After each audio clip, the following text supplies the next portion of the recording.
Hey guys, so over the weekend I saw this movie, Dhoomam. Easily one of the most divisive movies that I've seen in recent times. To be honest, this movie, looking around a little bit more after watching the movie and sort of seeing some of the reviews and seeing what people have to say about it, people really seem to. A lot of people seem to really dislike this movie. Um, Now, I'm going to take a very different approach to this review. I'm going to talk about it for maybe about 10 minutes or so, but then I'm going to move on and actually react to a interview, or not even an interview, just a video from the director Pawan Kumar speaking about this movie himself and what he has to say about it, because I think he has some really important things to say about this movie and just about sort of culture right now that we're living in. For people, including myself, reviewers on YouTube. So let me get straight into it, man. Before I start, though, a big special mention to Ken Adams. You would have heard his name before. Definitely helps me a lot out on this channel. He gave me a lot of good background to what this movie was about and sort of the expectations coming in. And looks like this was a project that was just in the making for a long time. There was a song that I saw which was made for this like 12 years ago. A script was developed a long time ago. So this director poured his heart and soul into this movie. And I think it's important for us as watchers to remember that this is someone that really put a lot of effort into this movie. Whether it failed or it succeeded, that's a different story. But all respect for Pawan Kumar for making something like this and really trying his best to do something quite unique. You know, pan-Indian movies are not really that common even yet. Like they do stuff like they dub in other languages. This movie actually genuinely tried to be a pan-Indian movie where it took two industries and two different cultures, two different worlds, two different histories of cinema, and two different places where they are right now, and tried to create something which would fit into both boxes. Okay? So, I'm going to start talking about this movie a little bit more now. Now, there is a lot to like about this movie. I'll be completely honest. When I walked out of the cinema, I thought this was a great movie. My instant reaction was that, yep, that was entertaining. Is it one of the best movies of the year? No, it's not going to go down as one of the best movies of the year. Not at all. Not even close. Is it going to be one of the worst movies of the year? Probably not. I really doubt that. If this is one of the worst movies of the year, then we've had a very good year in movies, I'll be honest. So yeah, in terms of just like from an entertainment factor, I really did enjoy this movie, especially the first half. I think the first half is really riveting. Like the first half, it gets straight into it. There's no time. There's no half an hour sort of entry into the movie. There's no getting to know the characters or getting to know the scenes. No, we're thrown right into the action. Basically within 5 minutes, after the starting credits, after the song at the start, which looks like a James Bond kind of song, we're thrown right into the heat of the action, and it's pretty. So from that aspect, I'd say it's pretty entertaining. There's a lot of guessing. What the director's done is something that I actually really appreciate, in that he's sort of used Fahadh's character in a very interesting way, in that he is a kind of a unreliable narrator for the first half of the movie, because you can't ever trust him as an audience. The characters in the movie can't trust him, especially the character of Divya, played by Aparna. She can't trust him, and we as an audience can't really trust what he's saying because he's not being straightforward with us. So that is a pretty complex technique to use. And he's done that really well, especially in the first half. I think the first half of this movie is actually really entertaining. Other positive things I liked about this movie is, look, the production is good. This movie looks good. Now, it doesn't look like a Malayalam movie. It doesn't look like a Kannada movie. That might be an issue. But for someone like me, an outsider, who probably doesn't actually understand either language. So if there are things lost in translation, which I think, as sort of Ken mentioned to me as well, the language was sort of created in Kannada, then translated into Malayalam, and then we got the result as we have now. So there might have been some intricacies which might have been lost in that translation. Someone like me, I always come into watching, Indian movies knowing that I'm not going to be able to grasp the language 100% because it's getting lost in translation for me anyway. So yes, there might be some issues with the language, but production-wise, man, this movie looks great. It looks like an action movie. It looks like a Hollywood blockbuster movie. So for me, it felt kind of comfortable and kind of familiar in that way. It's just some really good shots, some good cinematography. The director of photography did a fantastic job in this movie, and the performances were pretty good, I have to say, from all the characters. I know there's been a bit of talk around the character of Divya, played by Aparna, and how she seemed to have some chemistry issues with Fahadh in this movie. I don't think that was a product of her specifically. I actually have a lot of really good things to say about her performance and how this movie used her. But one thing that this movie did lack is it lacked that really strong personal connection to any of these characters. You know, we know them from a corporate sense. Like, we get to know Fahad's character as a worker.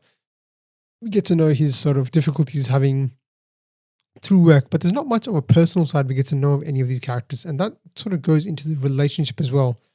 We don't really get to feel that relationship really blossom or flourish. They're just two people that are together for some reason.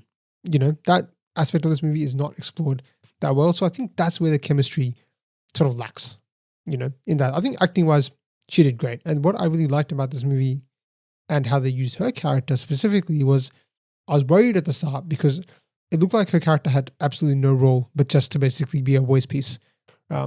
Just exposition to basically ask Fahadh what happened to you in the past over and over again.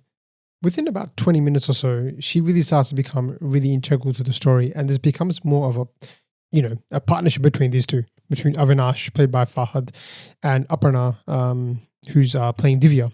So she gets to start having a bigger role. The stakes really start to fall into her, you know, into her literally in some ways. And I will keep this movie as spoiler free as I can. So, you know, I'm not going to go into too many details about specifics. But yeah, look, I thought that she was good as well. Performances wise, look, I also thought Roshan Mathew was really good as well. He plays kind of a villain, but he plays like a cocky, confident, young sort of up and coming starter to a tobacco company. So he was great. Also, I really enjoyed the performance of Achyuth Kumar, who I've seen before in some Kannada movies, and obviously the big one being Kantara. Unfortunately, I think his role was a bit confusing, but I'll get onto that a bit later. One other thing that I really did like about this movie is it really did go into sort of give us a glimpse into the world of sort of, you know, not just the tobacco industry, but any sort of industry that's like corporately has this, you know, moral questions around what they're doing, but operate in a corporate manner. You know, so in this case, we go into the tobacco industry, which obviously is, you know, as a professional, as anyone that's sort of working in any kind of industry, a question that I always have in my head, and I'm pretty clear on it at this point, is like, I would never work for a tobacco company and I would never work for a betting company. Like, just morally, it's very hard for me to give myself to those companies, knowing sort of what the outcome might be on people's lives, like, you know, directly. So it does give us a nice little glimpse into that world and what sort of the marketing team have to do, how they view people in general as sort of somewhat numbers, and it gives us a very dark picture. That might be one of the criticisms of this movie. In fact, that's probably a big criticism of this movie. It really does play that message, and it really lets you know smoking is bad. And look, it's not necessarily a bad thing. It's just when you take positions like this, they can sort of be a bit divisive, as I said. You know, like, why pick smoking, for instance? Why not choose fast food, or why not choose stuff like, you know, soda, or, you know, other sort of things that are in this sort of moral gray, you know?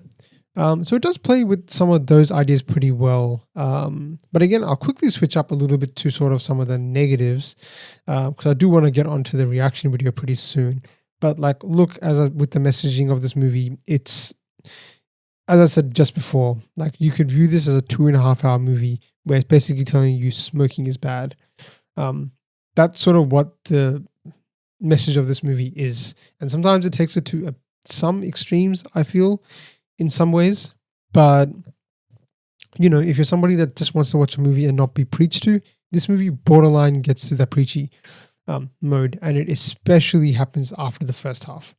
I think the first half, they touch on it a little bit, but the second half is when they really start to put the hammer down and be like, yep, this is what the movie is going to be about from now on. The story shifts from sort of the mystery behind what Roshan Mathew is doing and his sort of company and sort of the moral grays that they have, to really being about sort of another story altogether. around sort of what smoking has led to and the death it can cause. So that's one part which really starts to drag the story down, because even as the interval sort of credits came up, my mind went to, okay, what are they going to do now? Because we kind of have an understanding of what's going to happen here. I had some idea about what they were going to do to solve the dilemma and the problem that they were in, but I didn't know if that would be enough. Like, there's not enough substance to go for another hour and a half or however long it was, an hour, 20 minutes or so, without sort of, after they've told us so much already in this movie. So, yeah, the storyline starts to really drag a little bit. It feels slower in the second half compared to the first half, which was really quick. So yeah, that second half really struggles. Again, as I mentioned, in the second half, there's no real clear protagonist either. There's an unknown kind of, enemy, and there's, the bad guys, like smoking is bad. That's sort of who the bad guy is. So there's a few things that really start to bog the storyline down a bit compared to the first half, which really felt like it was fast paced. Also, the ending of this movie, without giving too much details, again, I think it's pretty controversial. It's a movie that at the end, you can either be like, wow, I can't believe they went there. I can't believe that they actually did that. But like, there's no big bang at the end, I would say. Some people might consider it as a dark ending. Some people might consider it as a right ending. It's one of those endings that are kind of not open to interpretation, because we know what happened, but open to sort of how you feel about it, really. So yeah, I will sort of move on a little bit more to sort of the reactionary side of things, because I think some of the negatives can be talked about more in that, because the reaction video I'm going to do is actually the reaction from Pawan Kumar, the director of this movie, talking about some of the negative feedback he's got for this movie. So I've talked about the positive side. Let me talk about the negative side more through what the director has to say himself. Hello, hi everyone, and this is Pawan. I'm the director of the film Dhoomam. It's been close to about 48 hours since the movie released theatrically.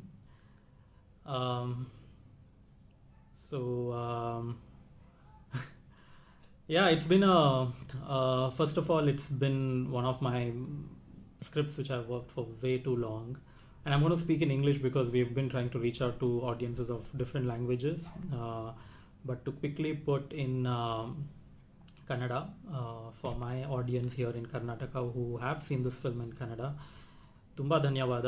ನೀವು ಕನ್ನಡದಲ್ಲಿ dub ಆಗಿರೋ ಸಿನಿಮಾನ ನೋಡಿ ತುಂಬ ಪ್ರೋತ್ಸಾಹಿಸಿದ್ದೀರಾ. ಇಷ್ಟೊಂದು ಜನ ನನಗೆ ಕನ್ನಡದಲ್ಲಿ ನೋಡಿ ಇಷ್ಟಪಟ್ಟಿರೋದು ಅಥವಾ ರೆಸ್ಪಾಂಡ್ ಮಾಡ್ತಿರೋದೇನೆ ಒಂಥರ ಖುಷಿ ಆಗ್ತಾ ಇದೆ, ದಟ್ ಥಿಯೇಟ್ರಲ್ಲಿ ಜನ ಹೋಗಿ ನೋಡ್ತಾ ಇದ್ದೀರಾ ಅಂತ. And back to English. So first of all, I think I'll try to keep it as short as possible. The movie is released, and as everyone here would have Googled and checked, there are extremely mixed opinions, maybe largely leaning on not a side which we expected. So yeah, I thought there will be different kinds of opinions, there will be different kinds of feedback. But one thing that I didn't, or neither me or my team or anybody who's worked ever expected, was that someone will feel the film is lengthy. Because we always thought that we are going too fast. Everybody in all our test shows, I think we are all surprised, because I used to collect a lot of feedback after every show and tell them, is something feeling dragged or something feeling off? That's not the feedback that I got ever. So, I mean, if I'd got someone saying it, I think we would have gone back and looked at it. So strangely, but that's the nature of art and movie viewing as a community. So some people finding it longer, lengthier is true maybe. So there's no science to how that happened. We have. Yeah, okay. So you can already tell. Firstly, credit to Pawan Kumar for coming out and actually speaking about this movie. It's only been 48 hours that he's responding to it. And he's already putting up a video talking about some of the negative responses. So who knows? Maybe they might get better, but probably not. With the way word of mouth is going, it's probably looking like it's not going to be that much of a critical or even a commercial sort of success. So that's unfortunate. You can tell he's obviously feeling very sad about it. So yeah, I definitely feel for him. It's a sad situation to be in for someone to put in so much of his effort into something, and then for it to sort of just fail as epically as this one has, it's never good to see. I always root for people that make movies. He's put a lot of time and effort into this, as I said, over like 12 years or something like that. Working with multiple people, it's must have been kind of like a dream project for him, and obviously he got backed by this huge production house as well. So man, it's got to feel pretty bad. Interesting that no one sort of told him that the movie sort of dragged. I really think the second half of the movie really is where the dragging really starts to happen. That's where we start to lose a lot of focus. So it's unfortunate. Sometimes it happens during any creative process. No matter how much feedback you get, no matter how many revisions you do, sometimes things just don't work out like you hoped they would, or how you saw it before. When you take your sample size of however maybe 10 or 15 people you might have shown it to, who you trusted, and then it turns out when you put it to the commercial release, it doesn't happen. It can happen during, as you said, that's the sort of nature of art. It's the nature of sort of filmmaking. So let me keep going with this. To, in retrospect, over time, understand. But what I would also like to probably say is that I am a bit new to this generation or this year of filmmaking, where it's changed so dramatically from the last few years that I made a film, that there are way too many reviews. I mean, it's shocking, scary that it's become a complete business for people to watch a movie and immediately post a review, make videos, and try to influence you how the film is. I just want to say in this little video that it's their opinion. So give a movie a chance. Give a movie a try. If you're convinced with the poster, if you're convinced with the trailer, and if your instinct tells you that, hey, let me go watch it, then give it a try. That's my only thing, because a reviewer, what I'm seeing at the speed at which they are coming out and posting reviews, it just feels that they haven't spent enough time to understand what we're doing. I didn't make a film which is supposed to blow you out on like every second. I didn't make a film which you can watch while you're texting or when you're seeing Instagram in the theater, which has kind of become a trend.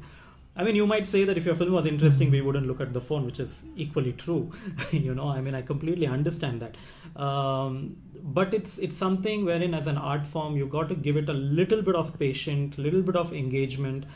And I think that's what I understood in the last 48 hours, that in our test scenarios, the audience were committed to watching the film. There was no one looking at the phone. There was no one trying to do something. They were somehow committed to see the film, and it worked for them.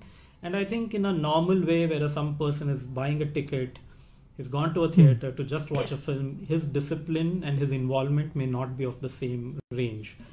So I get that. I'm seeing it. But I'm also saying that don't fall, or don't think that someone saying the film created a certain response from them needs to create the same response for you. Like I said, I'm not asking you, forcing you to watch the film. If the poster, the trailer, and the body of work of mine and all the actors have kind of told you that, hey, maybe I should give it a try, then go give it a try. If you think, no, I... Yeah, no, look, I definitely, it's just funny that I'm reacting to him talking about movie reviews when I myself am doing a review of his movie with him in it. So there's just a bit of comedy in that. But yeah, look, I think he does raise some good points. Like, I think this movie came out, and like within the next few hours already there was a whole ton of reviews out there talking about this movie, and they do have power. Like, I also understand that, like, in my position as well. Obviously our channel's not as big as some of the other people that have reviewed this movie, but I definitely understand the influence that sort of we can have basically on people's thoughts, people's opinions. And I myself try and stay very clear of any of that stuff myself, because I know that when I come, I want to give you guys my authentic 100% real thoughts behind what I think, rather than just regurgitate what some other reviewer has said. But I definitely understand his perspective. People don't let things breathe. Like, I personally cannot understand, even in today's age, how people can watch movies that have people have spent a long time on. Like Pawan Kumar, he spent 12 years on this movie, and he has a very humble background. Actually, if you look into his background, it's incredibly humble. He came from he doesn't come from film royalty, I don't think, but his first movie was, I've seen that movie, Lucia, and it's like a university project. It's crowdfunded. You wouldn't believe it, but it's actually really good and it's really real. And that's why I guess, speaking of sort of expectations, that's sort of one of the letdowns, because Pawan Kumar seems like the ideal fit for a Malayalam movie because he's dedicated to that realism. And to be honest, this movie doesn't lack that. There is a sense of that throughout this movie, especially towards how this movie ends. It does stay true to that, I would say. The end is definitely a bit open-ended, which you'll probably touch on as well, I'm guessing. But overall, I definitely do agree with his sentiment about not letting things breathe. I saw this movie on Tuesday. I saw this movie last Saturday. I'm recording now on a Tuesday.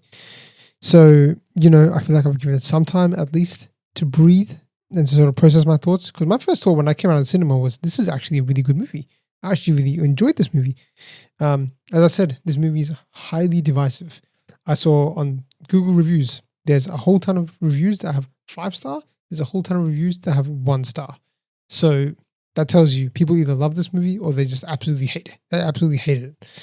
So yeah, I definitely do understand where he's coming from in terms of that quick reaction to stuff. And that's why we try and have long, deep discussions and conversations about movies, rather than quick reactions or quick thoughts or, I liked it or I didn't like it, 5 out of 10, 6 out of 10. That's there, but the point of our reviews are more to have a discussion, and it's meant to feel like a conversation that's going on. So I definitely understand what he's talking about, because I also don't like that culture of just sort of quick snap fire reactions, reviews, and then all of a sudden an opinion is formed and influence is thrown onto people that are watching it. So I agree with him. If there's something in this movie, if you want to see Fahadh Faasil, like I did, I wanted to see Fahadh Faasil in this action movie. So I went and saw this movie. Obviously, me being in Australia, there's not that many chances to see, Malayalam actors on screen.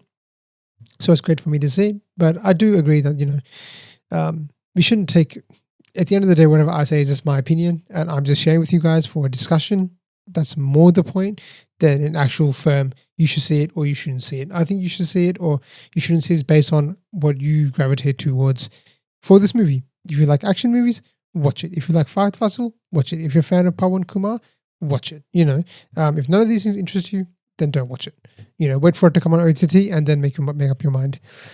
So he brings up some good points. And I really empathize with him and his position and what he's done here with this movie. I don't want to waste my money. It's completely your call. Because I remember last year there was a film which was completely, popular. It went to the Oscars and everyone's talking about it. And I did go watch it. And it didn't work for me. Somehow I could not connect. I couldn't understand. But it won so many accolades. Everyone's raving about it, right? But it didn't work for me because maybe it's where I come from, or I could not understand what is happening. But it doesn't mean then I go tell 200, 2000, 2 lakh people that, hey, this is a terrible film. I'm not trying to form that opinion for you. Okay, but if I like something, I try to do that because I say that maybe I liked it, so maybe you will like it, go give it a try. But I think the world has changed. The whole act of saying something is bad, don't watch it, is so high that I now see a lot of people texting me reviews or who are, sending me feedback, also constructive feedback. There are people who have said, this part felt longer, this part felt, and it's amazing that these guys are not posting it on social media where 10 people can like it. They're sending it to me, and they don't even know that I'm actually reading it. Okay, they're just taking that time off. They're scanning that QR code on the screen, taking that time off because it takes like 4 to 5 clicks to actually write the thing. They're taking that time, and they're not just praising me. They're not just my fans, or they're not just being this trying to put me on a pedestal or anything. They're being genuinely saying that, hey, this part worked, this part didn't work for me. And I love that kind of feedback. This is why we write things, this is why we make films, and this is what a conversation is. And to kind of end this talk, please, given time, when I say I have put in thought, when I say my cinematographer, my team, musicians, everybody is put in thought because we enjoyed doing it. And I just feel that you give the time to analyze it. People are talking about open ending, people are talking about things were not. No, it's there. Like in famous Nolan's movie from the movie Prestige, are It's a good you movie. watching closely? Is my line to it. It's all there. You've got to commit. You've got to put these clues up together. So yeah, it's a film which expects you to do it. It's a film where I'm not really taking a spoon and feeding you every bit of it, but I'm just telling you, try it. And even then, it might fail. It might completely be a boring film. It's accepted, but give that little time to it. Now, looking at where things are, uh, will it continue to do good at theaters is all dependent on how many people end up to theaters and watching it. Otherwise, you of course have other mediums to watch it as time passes by. But there's a lot of work done on, surround sound, Yeah, no, atmos. he brings up a good point. This movie is definitely a cinematic experience in some ways because the production value is so good. It's extremely high production value. It's shot so well. Everything looks really good. The sound design is awesome. Like, it's really good what they've done. The music is really good as well. The score is fantastic. The action scenes are great. The visuals are pretty good, despite it being really gritty and more, there's nothing really glamorous about this movie in any way. But, everything is done really well. So, yeah, look, I really do, as I said before, feel for this guy. And I'm happy that he's being upfront and honest about what's happened in this movie. You would not see this from most directors in Hollywood. You would never see it, in fact. That's one thing for sure. I've never myself seen anything like this, where a director comes out 48 hours after and just speaks candidly about his movie that he spent so much time on, so much money on. So it's a pretty big deal for him to do this. I hope that, the movie, for his sake, reaches some better heights. As I said, my opinion is that it's an entertaining movie. He's tried to do something here where he's a Kannada director working with Malayalam actors on probably one of his biggest studio that he's worked with. A lot of pressure. There's stuff that's happened with time. There's had stuff that's happened with dialogue translations, and he's trying to fit two cultures into one here. There was the actor Achyuth Kumar in this movie, and he was actually really good in his role, but it felt like he was there because this was a pan-India movie, and his role didn't really have that much impact at all. Actually, considering he was a cop, it had very little impact. So things like that he probably had to battle with. So yeah, I give full credit to Pawan Kumar for coming out and speaking about this. I don't know if I'm going to keep going. Not much else to sort of say about it. But yeah, look, I enjoyed talking about this movie. As I said, if you guys have seen it, let me know your thoughts about what you thought about this movie. If you haven't seen it, I hope this provided some context as to what this movie, what you can expect to see if you go see it. But anyway, that'll do it for me. And I really appreciate talking to you guys, and I'll speak to you guys in the next one.